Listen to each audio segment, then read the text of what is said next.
मेरा नाम है हरिया, मैं काम करता हूँ बहुत बढ़िया, खाता हूँ खाना और रोज गाता हूँ गाना। अरे यार, आज तो बहुत देर हो गई। इस खतरनाक जंगल को देखकर तो मेरे हाथ पैर ठंडे हो गए हैं। अगर मैं वक्त पर गांव नहीं पहुंचा तो मालिक बहुत नाराज हो जाएंगे। तभी हरिया को एक आवाज सुनाई देती है। सुनिए हरु जी। अरे, ये आवाज किसने दी? तभी हरिया को सामने कुछ दूर एक औरत खड़ी दिखाई देती है। अरे भाई, ये औरत अकेली इतनी रात को इस जंगल में क्या कर रही है? चलकर पूछना पड़ेगा। फिर हरिया अपनी बैलगाड़ी उस औरत के सामने लाकर रोक देता है और उससे पूछता है। अरे सुनिए, आप इतनी रात को इस खतरनाक जंगल में अकेली क्या कर रही हैं? तभी वो औरत मीठी आवाज में कहती है, अरे हरु जी, आप आ गए। मैं कब से आपका इंतजार कर रही थी। वैसे तो यहाँ से काफी लोग गुजर चुके हैं, लेकिन मैं खास आपका इंतजार कर रही थी। अच्छा, तुम सच कह रही हो? मुझे तो यकीन नहीं हो रहा है। वो क्या है ना, आज तक किसी ने मुझसे इतने प्यार से बात नहीं की। हाँ हाँ हरु जी, मैं सच कह रही हूँ। अब देर मत करिए और जल्दी से मुझे मेरे घर तक छोड़ दीजिए। हाँ हाँ, कौन सी बड़ी बात है, अभी छोड़ देता हूँ। आप मेरे पीछे बैलगाड़ी में बैठ जाइए और मुझे रास्ता बताते चलिए। फिर वो औरत हरिया की बैलगाड़ी में बैठ जाती है और हरिया बैलगाड़ी हाँकता हुआ आगे चल पड़ता है। फिर उस औरत के बताए हुए रास्ते पर चलते चलते हरिया बैलगाड़ी लेकर एक काली गुफा के आगे आकर रुक जाता है। हरिया उस औरत से पूछता है, हाँ देवी जी, आपका घर कहाँ है? यहाँ तो एक गुफा के अलावा और कुछ नहीं है।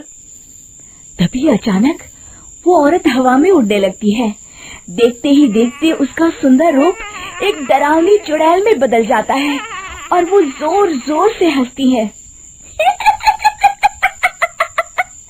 अरे तू तो एक नंबर का बेवकूफ निकला। तू तो बड़ी आसानी से मेरी बातों में आ गया। अरे मर गया रे, ये तो एक चुड़ैल है। हे भगवान बचा ले, ये तो बड़ी डरावनी दिखाई दे रही है। और फिर अगले ही पल हरिया की बैलगाड़ी में रखा सारा सामान हवा में उड़ता हुआ उस काली गुफा के अंदर चला जाता है और वो चुड़ैल भी उस गुफा के अंदर जाकर कहीं गायब हो जाती है। हरिया ये नजारा देख बुरी तरह घबरा और परेशान हो जाता है। अरे, ये चुड़ैल तो मेरा सारा सामान लेकर गुफा में गायब हो गई। अब क्या होगा? अगर मैं गांव खाली हाथ गया तो मालिक मेरी अच्छी खबर लेंगे। मेरी इस बात का कोई यकीन भी नहीं करेगा। फिर आखिर वही हुआ। हरिया के मालिक चंपक सेठ को हरिया की किसी भी बात पर रत्ती भर भी यकीन नहीं हुआ। चंपक सेठ को लगा हरिया झूठ बोल रहा है और उसने ही लालच में आकर सारा सामान हड़प कर लिया है।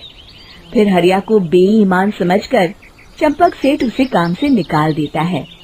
अगले दिन अपनी दुकान में परेशान बैठा चंपक सेठ गुस्से में बड़बड़ाता है। अरे, दुकान में तो सामान बिल्कुल भी नहीं है।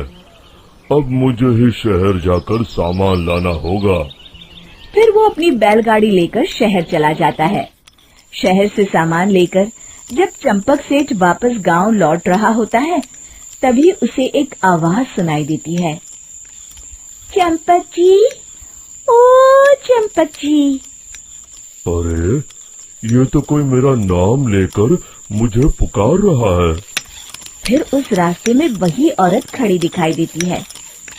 फिर क्या था, हरिया की तरह चंपक सेठ भी उस औरत के पास अपनी बैलगाड़ी लेकर जाता है और वो भी उसकी चिकनी चुपड़ी बातों के मुंह जाल में फंस जाता है। फिर चुड़ैल उसे भी अपनी गुफा तक ले जाती है और उसका सारा सामान लेकर गुफा में गायब हो जाती है। बेचारा चंपक सेठ लाचार होकर खाली हाथ गांव लौट आता है। फिर ये उस जंगल में रोज की बात हो जाती है। जो कोई भी शहर से कुछ लेकर गांव की तरफ लौटता, वो चुड़ैल उसे बेवकूफ बनाकर उसका सारा सामान लेकर गुफा में गायब हो जाती। एक दिन हरिया एक लकड़हारे को उसी जंगल की तरफ जाते हुए देखता है। फिर हरिया उसे रोकते हुए कहता है, अरे भाई, क्यों अपनी मौत को दावत दे रहे हो? मेरी बात मानो, आगे जंगल में मत जाओ, वहाँ एक बड़ी भयानक चुड़ैल रहती है। लकड़हारा हरिया की बातों को नजरअंदाज करते हुए कहता है, अरे भाई, मुझे पहले ही बहुत देर हो चुकी है, मुझे जाने दो भाई। शाम तक लकड़ियाँ काट कर शहर के बाजार में बेचना है। तुम अपनी ये कहानी किसी फुर्सत में बैठे इंसान को सुनाओ, मैं तो चला। इतना कहकर लकड़हारा वहाँ से आगे जंगल की तरफ चला जाता है। फिर अगले दिन गांव के मुखिया के घर के बाहर बहुत सारे लोग जमा हो जाते हैं। तभी हाथ में कुल्हाड़ी लिए खड़ा लकड़हारा कहता है, अरे मुखिया जी, अब आप ही हमें बचाइए उस जंगल वाली चुड़ैल से। हमारा सारा काम तो शहर से ही होता है। अरे मुखिया जी, उस चुड़ैल की वजह से तो मैं पूरी तरह बर्बाद हो गया हूँ। हम सबको मिलकर उस चुड़ैल का कोई इलाज करना पड़ेगा। तभी भीड़ में खड़ा वीरा कहता है, आप लोग चिंता मत करिए, कल से वो चुड़ैल किसी को नहीं लूट पाएगी।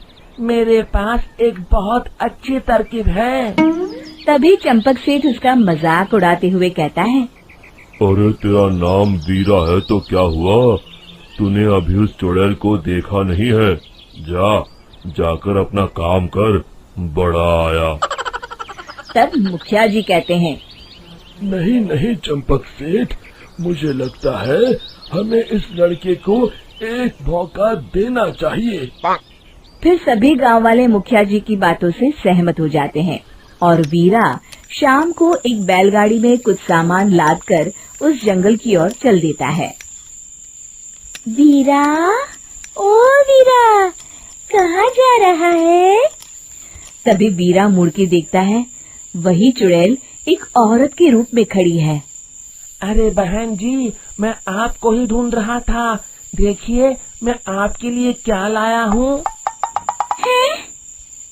अरे वाह, तो खुद मेरे लिए इतना सामान लाया है। तू ही अकेला गांव में समझदार है।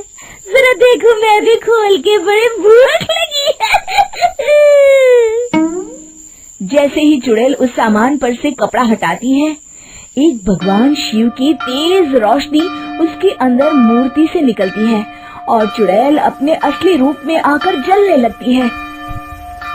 अरे मैं जल रही हूँ, बचाओ! बचाओ! ओम नमः शिवाय, मर गई मैं! देखते ही देखते वो चुड़ैल राख के साथ उड़ जाती है और सभी गांव वाले भी वहां जाते हैं। शिक्षा बुराई पे सदा अच्छाई की ही जीत होती है।